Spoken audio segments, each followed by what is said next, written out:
Hello student, आज हम सब कक्षा 10 के चैप्टर 1 का स्टडी करेंगे, जिसका नाम है रासायनिक अपक्रियाएं एवं समीकरणें, जिसे हम बोलेंगे केमिकल रिएक्शंस एंड इक्वेशंस। इस चैप्टर को शुरू करने से पहले कुछ चीज़ों को और भी समझना है। क्लास 9 से आप पढ़ते आ रहे हैं फिजिकल चेंजेस, और क्लास 10th में आपको पढ़ना है केमिकल चेंजेस। पहले तो हम दोनों में देख लें क्या डिफरेंस होता है। भौतिक परिवर्तन और रासायनिक परिवर्तन में क्या अंतर है, इन दोनों को समझना है। वैसे भौतिक परिवर्तन क्लास 9th में है और रासायनिक परिवर्तन क्लास 10th में है, फिर भी दोनों में अंतर को समझना है।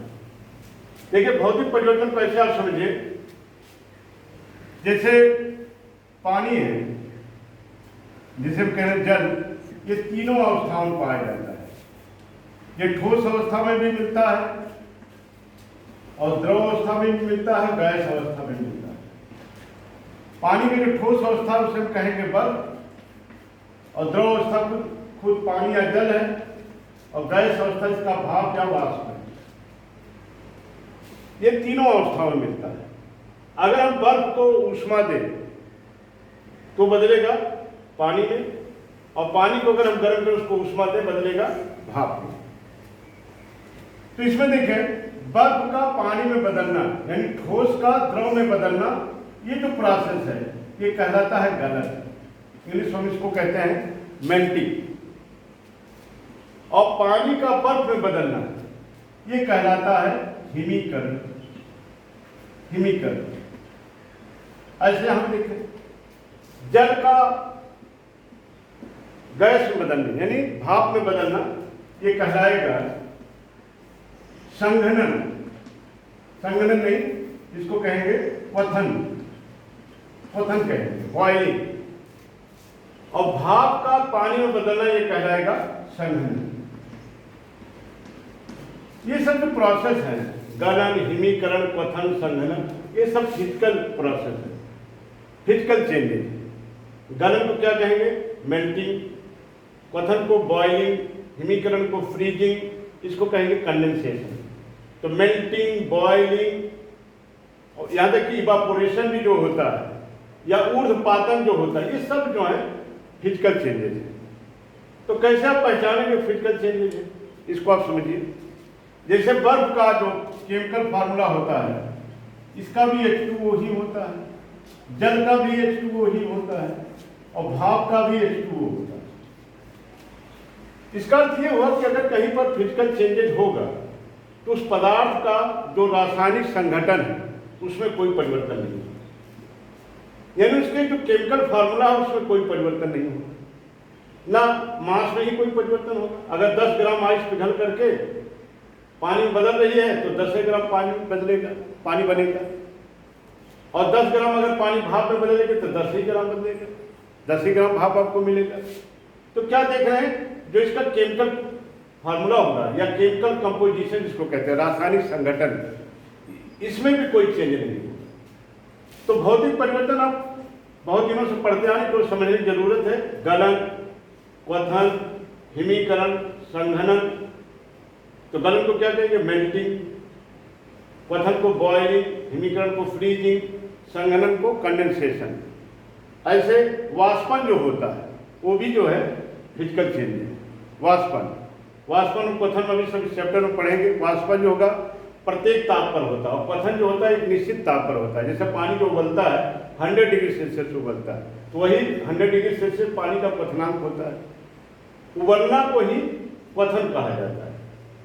तो वाष्पन, क्वथन, संघनन, गलन, हिमीकरण और ऊर्ध्वपातन, जैसे किसी ऐसे पदार्थ को ऊष्मा दें वो ठोस से द्रव में न बदल के सीधे गैस में बदल जाए, तो उसे हम कहेंगे, ऐसे पदार्थ को ऊर्ध्वपातन पदार्थ कहते हैं, और पदार्थ उस गुण को कहते हैं ऊर्ध्वपातन।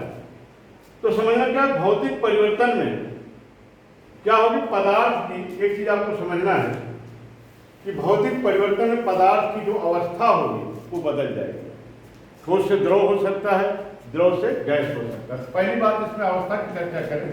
अवस्था जो होगा इसमें ये चेंज हो जाएगा भौतिक परिवर्तन। रासायनिक परिवर्तन में क्या होगा, अवस्था चेंज भी हो सकती है, नहीं भी चेंज हो सकती है। यानी अवस्था के आधार पर दोनों में बिल्कुल एग्जैक्ट अंतर आप नहीं बता सकते कि रासायनिक परिवर्तन हुआ है, भौतिक परिवर्तन हुआ। यानी रासायनिक परिवर्तन में दोनों संभावना है, स्टेट उसका बदल भी सकता है, नहीं भी बदल सकता है। लेकिन अगर फिजिकल चेंजेज होगा, भौतिक परिवर्तन होगा, वो जरूर उसकी अवस्था बदलेगी। जैसे अभी आपने बर्फ वाला उदाहरण देखा था, बर्फ से पानी बनना, पानी से भाप का बनना। तो जैसे इसमें दोनों बात हो सकती है। जैसे उदाहरण देखें, नाइट्रोजन गैस हाइड्रोजन गैस से जब रिएक्शन करती है ये बनाती है अमोनिया गैस। अभी आप पढ़ेंगे हाइड्रोक्लोरिक अमोनिया के निर्माण का ये रिएक्शन है। नाइट्रोजन और हाइड्रोजन ये भी गैस है, ये भी गैस है, अमोनिया भी गैस है। लेकिन इसकी अवस्था में नहीं कोई परिवर्तन होता, लेकिन ये रासायनिक परिवर्तन है। अच्छा और भी देखें, ऐसे भी अगर हम देखें अमोनिया गैस अगर HCl से रिएक्शन कर ले, अमोनिया गैस है, HCl क्या है, ये भी गैस है। और जो यहाँ बनता है अमोनियम क्लोराइड, ये देखिए सॉलिड स्टेट में बनता है, यहाँ अवस्था बदलती। तो जितने भी रासायनिक समीकरण है, जिन परिवर्तनों को हम रासायनिक समीकरण से दिखाएंगे, वो सब के सब रासायनिक परिवर्तन है। तो अमोनिया HCl ये दोनों गैस स्टेट में है, लेकिन जो प्रोडक्ट बन रहा है वो सॉलिड हो गया। तो क्या देख रहे हैं कि जो रासायनिक परिवर्तन होगा उसमें स्टेट बदल भी सकता है और स्टेट नहीं भी बदल सकता। लेकिन अगर फिजिकल चेंजेज होगा तो उसमें स्टेट जरूर बदलेगा। तो दोनों में पहला अंतर आपने क्या पढ़ा, अवस्था के बारे में। तो फिजिकल चेंजेज अगर होगा तो उसमें पदार्थ की अवस्था अवश्य बदलेगी, पदार्थ की अवस्था बदल जाएगी। लेकिन रासायनिक परिवर्तन में जरूरी नहीं है, अवस्था बदल भी सकती है और नहीं भी बदल सकती है। नाइट्रोजन और हाइड्रोजन रिएक्शन करके अमोनिया गैस बनाएंगे, तीनों गैस हैं। और अमोनिया और HCl गैस आपस में मिलकर के अमोनियम क्लोराइड सॉलिड बनाएंगे, अवस्था बदल गई। तो जो जो रासायनिक समीकरण से जिसको दर्शाया जाता है वो सब के सब रासायनिक परिवर्तन होते हैं। तो अवस्था के आधार पर आपने देखा कि भौतिक परिवर्तन में अवस्था बदलेगी और रासायनिक परिवर्तन में दोनों संभावना है, अवस्था बदल भी सकती है और नहीं बदल। दूसरा आता है कि भौतिक परिवर्तन में पदार्थ के केवल भौतिक गुणों का परिवर्तन होता है। अब आप कहेंगे भौतिक गुण क्या है, तो जैसे गलनांक हुआ, क्वथनांक हुआ, हिमांक हुआ, घनत्व हुआ, ये सब जो हैं ये है इसके कहलाते हैं, ये भौतिक परिवर्तन है या भौतिक गुण है। भौतिक परिवर्तन अगर जहां पर होगा, फिजिकल चेंजेस जो होगा, वहां पदार्थ के भौतिक गुणों में परिवर्तन होगा। भौतिक गुण माने जैसे अभी आप देखिए बर्फ को अगर हम ऊष्मा दें, ये जल में बदलेगा। बर्फ जब जल में बदलता है तो इस क्रिया को कहते हैं गलन, और जल जब बर्फ में बदलेगा तो इसको कहते हैं हिमीकरण। लेकिन एक चीज ये है कि अवस्था परिवर्तन के समय टेम्परेचर में कोई बदलाव नहीं होता। जिस ताप पर बर्फ जल में बदलता है वो उसका कहलाता है गलनांक, और जिस ताप पर जल बर्फ में बदलेगा ये इसका कहलाएगा हिमांक। और गलनांक और हिमांक ये दोनों पहलू आपस में सेम होगा पानी के लिए। 0 डिग्री सेल्सियस बर्फ के लिए गलनांक है और 0 डिग्री सेल्सियस पानी के लिए क्या है, हिमांक है। तो ये गलनांक, हिमांक, क्वथनांक, द्रवणांक, घनत्व, उसका शेप, साइज, आकार, आकृति, ये सब जो है भौतिक गुण। तो भौतिक परिवर्तन क्या होगा, पदार्थ का केवल फिजिकल प्रॉपर्टी चेंज होगी, जबकि रासायनिक परिवर्तन क्या होगा, उसकी केमिकल प्रॉपर्टी चेंज होगी। रासायनिक परिवर्तन में रासायनिक गुणों में परिवर्तन होगा और भौतिक परिवर्तन में भौतिक गुणों में परिवर्तन होगा। तीसरा बात है कि भौतिक परिवर्तन कोई नया पदार्थ नहीं बनता है। जैसे आपके हिसाब से लग रहा हो कि बर्फ पिघल करके जल बना ली तो कोई नया पदार्थ बन के, ये नया पदार्थ थोड़ी है।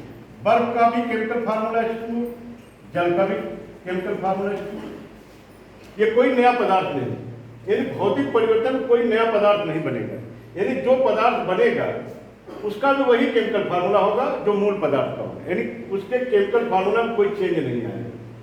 तो आप कह सकते हैं भौतिक परिवर्तन में कोई नया पदार्थ नहीं बनेगा, जबकि रासायनिक परिवर्तन में कोई न कोई नया पदार्थ बन जाएगा।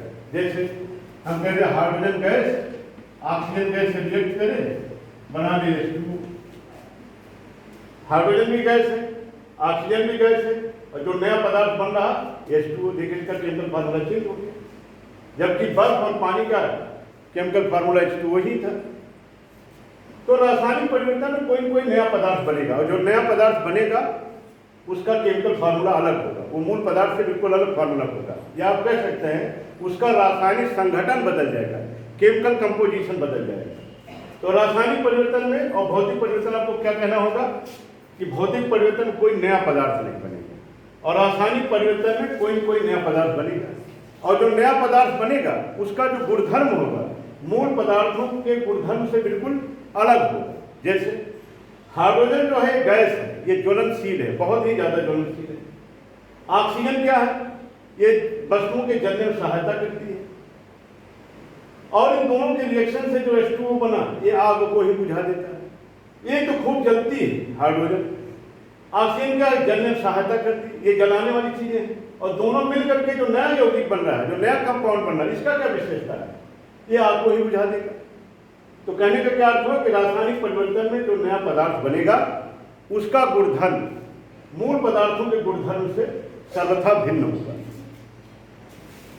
तो तीन पॉइंट आपने देखा कि भौतिक परिवर्तन में पदार्थ की अवस्था बदल जाएगी, स्टेट चेंज हो जाएगा। रासायनिक परिवर्तन में पदार्थ की अवस्था बदल भी सकती है, नहीं भी बदल सकती। दूसरा पॉइंट आपने देखा भौतिक परिवर्तन में पदार्थ के फिजिकल प्रॉपर्टी में चेंज होता है, उसका गलनांक, पथनांक, हिमांक, घनत्व, आकार, आकृति, इन सब में चेंज होगा। और रासायनिक परिवर्तन उसके रासायनिक गुणों में चेंज होगा। रासायनिक गुणों में भी आप देखेंगे कोई गैस निकल सकती है, कोई अवक्षेप बन जाएगा, बहुत सारे रासायनिक गुण भी आप पढ़ेंगे। तो रासायनिक परिवर्तन में रासायनिक गुणों में परिवर्तन होगा, भौतिक परिवर्तन में भौतिक गुणों में परिवर्तन होगा। ये तीन पॉइंट हो गए। तीसरा पॉइंट है एनर्जी चेंज। भौतिक परिवर्तन में सामान्यता इसलिए केमिस्ट्री में कह दिया जाता है कुछ न कुछ अपवाद सब जगह मिल जाता है। तो भौतिक परिवर्तन में सामान्यता एनर्जी में कोई चेंज नहीं होता, ऊर्जा में कोई परिवर्तन नहीं होता है, जबकि रासायनिक परिवर्तन में ऊर्जा में चेंजेज होते हैं। सामान्यता कभी कभी नहीं भी हो सकता है। जैसे आप मीथेन गैस का दहन करें, यानी मीथेन गैस को जलाएं, जो गोबर गैस होती है, गोबर गैस में लगभग 60% गैस मीथेन गैस होती है, या खानों में जहाँ आग लगती है उसमें भी यही मीथेन ही गैस के कारण आग लगती है, इसलिए इसको फायर टैंक भी कहते हैं, मार्स गैस भी कहते हैं। तो मीथेन गैस अगर ऑक्सीजन से रिएक्ट करे तो क्या बनाती है, CO2, H2O और बहुत अधिक मात्रा में हीट से मतलब है एनर्जी। तो क्या देख रहे हैं, मीथेन गैस ऑक्सीजन से रिएक्ट करे, यानी ऑक्सीजन से रिएक्ट करके या मीथेन का जब दहन कराते हैं तो कार्बन डाइऑक्साइड धुआं उत्पन्न होगा, H2O वाटर वेपर ये भी बनेगा, और एनर्जी बहुत अधिक मात्रा में हीट बनेगी।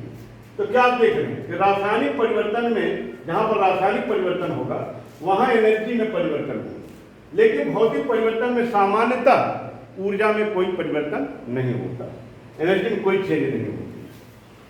इसके बाद है भौतिक परिवर्तन जो होते हैं ये टेम्पोररी होते हैं, अस्थायी होते हैं। जैसे आप बर्फ से पानी बना सकते हैं, पानी से भाप बना सकते हैं, भाप को ठंडा करके फिर पानी बना सकते हैं, और पानी को ठंडा करके फिर बर्फ बना सकते हैं। तो ये जो भौतिक परिवर्तन होते हैं ये अस्थायी होते हैं, अस्थायी होते हैं। लेकिन जो रासायनिक परिवर्तन होता है ये स्थायी होता है, ये परमानेंट होता है। या आप ऐसे कह सकते हैं जो फिजिकल चेंजेज होते हैं ये इरिवर्सिबल होते हैं, कि रिवर्सिबल होंगे। रिवर्सिबल माने जो दोनों डायरेक्शन में होंगे रिवर्सिबल होंगे, और जबकि ये जो होंगे इरिवर्सिबल होंगे। इसका क्या मतलब है, जैसे ये रासायनिक परिवर्तन जो होगा स्थायी होगा, परमानेंट होगा, ये टेम्पोररी होगा। जैसे हम दूध से दही अगर बनाते हैं, दूध में होता है लैक्टोज होता है, और जब दही बन जाता है उसमें लैक्टिक एसिड हो जाता है, तो कुछ न कुछ उसमें परिवर्तन आ जाता है। तो दूध से दही तो बन सकता है, लेकिन फिर हम चाहें कि दही से दूध बन जाए, तो बन नहीं पाएगा, ये हो जाएगा रासायनिक परिवर्तन। और जो भौतिक परिवर्तन होता है इसमें रिवर्स हो सकता है, इसको आप दोबारा ताप के द्वारा उसको पुनः परिवर्तन कर सकते हैं। तो बहुत सारे लाइफ में ऐसे परिवर्तन होंगे, लेकिन ये ध्यान रहे कि अगर दोबारा हो जा रहा है या नहीं हो रहा है, इसके बेस पर भी आप भौतिक परिवर्तन रासायनिक परिवर्तन को डिफ्रेंशिएट नहीं कर पाएंगे। जैसे अगर आपसे पूछा जाए कांच का टूटना, कांच का टूटना क्या है, आप दिमाग लगाओ कि भाई कांच को पत्थर से मारा, कांच के छोटे छोटे टुकड़े हो गए, अब फिर छोटे टुकड़े से फिर पुनः वैसा कांच बना नहीं सकते, तो आपको लगेगा ये रासायनिक परिवर्तन, ये गलत हो जाएगा। कारण क्या है, जब कांच टूटेगा, कांच जब टूटेगा तो क्या होगा, उसके पदार्थ में कोई चेंज नहीं होगा, उसके केमिकल कंपोजिशन में कोई चेंज नहीं होगा, कोई नया पदार्थ नहीं बनेगा। तो कांच का टूटना जो है वो भौतिक परिवर्तन है। कागज को ऐसे आप फाड़ दीजिए, ये भौतिक परिवर्तन है। तो हमारी बॉडी में भी बहुत सारे ऐसे परिवर्तन, केमिकल चेंजेस होते रहते हैं, जैसे भोजन का पचना, डाइजेशन ऑफ फूड, ये भी रासायनिक परिवर्तन है। बहुत सारे उदाहरण आप दैनिक जीवन में देखते हैं, लोहे पर जंग लगना, ये भी रासायनिक परिवर्तन है। दूध से दही का बनना, ये भी रासायनिक परिवर्तन है। जैसे हरी पत्ती है, सूख जाए, आप चाहे फिर से उसको हरा कर लें तो नहीं होगा, वो रासायनिक परिवर्तन होगा। तो ये इतना ध्यान रखें, जो भौतिक परिवर्तन होंगे ये अस्थायी होंगे, और रासायनिक परिवर्तन कैसे होंगे, स्थायी यानी परमानेंट। यानी भौतिक परिवर्तन को आप ताप के द्वारा फिर से उसको मूल स्टेज में ला सकते हैं, लेकिन रासायनिक परिवर्तन में संभव नहीं। भौतिक परिवर्तन में जो पदार्थ का रासायनिक संगठन है, उसका जो केमिकल कंपोजिशन है, वो चेंज नहीं होगा। जो फार्मूला बर्फ का होगा वही पानी का होगा, वही भाप का होगा। लेकिन रासायनिक परिवर्तन में क्या होगा, उसका रासायनिक संगठन यानी केमिकल कंपोजिशन चेंज हो जाएगा। केमिकल कंपोजिशन मतलब उसका केमिकल फार्मूला ही चेंज हो जाएगा। जैसे नाइट्रोजन और हाइड्रोजन रिएक्ट करके अमोनिया गैस बना दी, अमोनिया गैस का फार्मूला लगे नाइट्रोजन के N2, हाइड्रोजन के H2, अमोनिया के क्या हो जाए NH3, तो रासायनिक संगठन चेंज हो जाएगा। भौतिक परिवर्तन में मास नहीं चेंज होगा, रासायनिक परिवर्तन में मास में तो चेंज होगा, लेकिन आप देखेंगे जो रिएक्शन का जो दोनों साइड होगा, यानी रिएक्टेंट के साइड में, अभिकारक के साइड में, उत्पाद के साइड में, टोटल मास तो में कोई बदलाव नहीं आएगा। हाँ, जिन पदार्थों के बीच में रिएक्शन होगा उनके मास चेंज हो जाएंगे। तो ये आप कह सकते हैं मास में चेंज। तो फिर से एक बार रिवाइज कर दिया जाए, फिर से आप देखें, हम सब पढ़ रहे हैं कक्षा 10 का पहला चैप्टर, जिसका नाम है रासायनिक अभिक्रियाएं एवं समीकरण। इंग्लिश में इसको बोलेंगे केमिकल रिएक्शंस एंड इक्वेशन। इसमें पहले हमको पढ़ना फिजिकल चेंजेस और केमिकल चेंजेस। फिजिकल चेंजेस में सबसे अच्छा उदाहरण बर्फ का, बर्फ से पानी बनना, पानी से फिर भाप का बनना। तो गलन, क्वथन, हिमीकरण, संघनन, ऊर्ध्वपातन, ये सब जो प्रोसेस है सब भौतिक परिवर्तन। तो भौतिक परिवर्तन पदार्थ की अवस्था बदल जाती है। रासायनिक परिवर्तन में क्या होता है, पदार्थ की अवस्था बदल भी सकती है और नहीं भी बदल सकती है। यानी अवस्था के आधार पर बिल्कुल एग्जैक्ट आप नहीं बता सकते कि भौतिक परिवर्तन हुआ है कि रासायनिक परिवर्तन हुआ, क्योंकि इसमें दोनों संभावना है। एक तो अवस्था की बात होगी, लेकिन भौतिक परिवर्तन में पदार्थ के भौतिक गुणों में परिवर्तन होगा। भौतिक गुण कौन है, क्वथनांक, गलनांक, हिमांक, द्रवणांक, ये सब भौतिक गुण है। घनत्व, शेप, साइज, ये सब भौतिक। तो भौतिक परिवर्तन क्या होगा, उसके भौतिक गुणों में परिवर्तन होगा, फिजिकल चेंज होगा। भौतिक गुणों में भौतिक परिवर्तन, उसके फिजिकल प्रॉपर्टी चेंज होगी। रासायनिक परिवर्तन क्या होगा, केमिकल प्रॉपर्टी चेंज होगी। केमिकल प्रॉपर्टी में भी बहुत सारे देखेंगे, उसमें कोई कोई गैस भी निकल सकती है, कोई अवक्षेप बन सकता है, रंग में भी परिवर्तन हो सकता है। बहुत सारे रासायनिक परिवर्तन के गुणधर्म हम आगे देखेंगे। इसके बाद है ऊर्जा परिवर्तन, एनर्जी चेंज। भौतिक परिवर्तन में सामान्यतः ऊर्जा में कोई परिवर्तन नहीं होता है, एनर्जी में कोई चेंज नहीं होता, लेकिन रासायनिक परिवर्तन में ऊर्जा में चेंज होता है। अभी हमने उदाहरण दिया था कि जब मीथेन गैस का दहन करते हैं, मीथेन गैस को जलाते हैं तो कार्बन डाइऑक्साइड बनती थी, वाटर वेपर बनता था और बहुत अधिक मात्रा में हीट यानी एनर्जी भी प्रोड्यूस होती है। तो रासायनिक परिवर्तन में सामान्यतः ऊर्जा में परिवर्तन होगा और भौतिक परिवर्तन में ऊर्जा में परिवर्तन नहीं होगा। भौतिक परिवर्तन जो होते हैं अस्थायी होते हैं, टेम्पोररी होते हैं, यानी ताप दाब द्वारा इनको पुनः चेंज कर सकते हैं। यानी बर्फ से पानी बना सकते हैं, पानी से भाप बना सकते हैं, भाप से फिर पानी बना सकते हैं, पानी से फिर बर्फ बना सकते हैं। ये टेम्पोररी चेंज होता है। लेकिन रासायनिक परिवर्तन में क्या होता है, ये स्थायी चेंज होता है, परमानेंट चेंज होता है। दूध से दही बना लिए फिर नहीं बनेगा। लोहे पर जंग लग गया, उस जंग से चाहे फिर लोहा बना ले, नहीं बनेगा। लेकिन कुछ ऐसे लाइफ में ऐसे परिवर्तन होते हैं जिसमें दोनों साथ साथ होते हैं, साइमल्टेनियस होते हैं। जैसे अगर आपसे कहा जाए मोमबत्ती का जलना, मोमबत्ती का जलने में आप जानते हैं मोमबत्ती अगर होगा, इसको अगर आप जलाएंगे इसमें दोनों चीजें होंगी। यहाँ तो मोमबत्ती पिघलेगी वो कार्बन डाइऑक्साइड, वाटर वेपर और हीट, क्योंकि मोमबत्ती में मोम होता है, वैक्स होता है। वो मोम जब जलती है तो कार्बन डाइऑक्साइड धुआं भी बनाती है, वाटर वेपर भी बनाती है और हीट ऊष्मा भी उत्पन्न करती है, साथ साथ लाइट भी करती है। एक तो ये चेंज हो रहा है। और दूसरा यार आप देखें उनके नीचे जो है मोम पिघलता रहता है, मोम पिघल करके लिक्विड में बनता है, फिर वो जम करके फिर मोम में बदल जाता है। यानी मोम से लिक्विड स्टेट में और फिर लिक्विड स्टेट से फिर सॉलिड स्टेट में आ जाता है। ये तो भौतिक परिवर्तन हुआ। और मोम जो जलती है उससे कार्बन डाइऑक्साइड, रोशनी भी पैदा होगी, ऊष्मा भी होगा, वाटर वेपर भी होगा। ये सब क्या है, रासायनिक परिवर्तन। तो अगर आपसे कोई पूछे भाई मोमबत्ती का जलना क्या है, तो आप बताइए इसमें दोनों परिवर्तन है, भौतिक परिवर्तन भी है और साथ साथ रासायनिक परिवर्तन है। कांच का टूटना, कांच के टूटने में भी अगर आपसे कहा जाए तो आप दिमाग लगाओगे तो पुनः दोबारा हम कांच बना नहीं सकते, तोड़ देंगे छोटे छोटे टुकड़े, फिर चाहे पुराना जैसा बन जाए नहीं बनेगा। लेकिन इसका मतलब ये नहीं है कि यह रासायनिक परिवर्तन है, क्योंकि जो टुकड़ा भले हो गया, जो टुकड़ा हुआ है उसके केमिकल कंपोजिशन में कोई परिवर्तन नहीं हुआ। तो सबसे अच्छा पहचान दोनों में है कि कहीं पर भी अगर रासायनिक परिवर्तन होगा तो उसका केमिकल कंपोजिशन, रासायनिक संगठन अगर बदल जा रहा है तो जाने कि उसका रासायनिक परिवर्तन है। बाकी अब किसी बेस पर एग्जैक्ट नहीं बता सकते। और भी क्या हो, मास, भौतिक परिवर्तन मास में कोई चेंज नहीं होगा। 10 ग्राम की आइस पिघलेगी, 10 ग्राम को पानी बचेगा। रासायनिक परिवर्तन मास में चेंज होगा, लेकिन ये ध्यान रहे रिएक्शन का जो दोनों साइड होता है, जैसे आप एरो लगाते हैं, एरो की दर्जन में जो पीछे की तरफ लिखा जाता है, अभी आगे बताया जाए उसको रिएक्टेंट कहेंगे, आगे जो लिखा जाता है उसको प्रोडक्ट कहेंगे। तो दोनों साइड में टोटल मास में तो कोई परिवर्तन नहीं होगा, लेकिन जो पदार्थ आपस में रिएक्शन करेंगे उनका मास चेंज हो सकता है। तो इस तरह से आपने भौतिक परिवर्तन और रासायनिक परिवर्तन के बारे में देखा, और भौतिक परिवर्तन क्लास 9 का है और रासायनिक परिवर्तन क्लास 10 का है। अब इसके बाद अगले लेक्चर में फिर इसकी चर्चा होगी।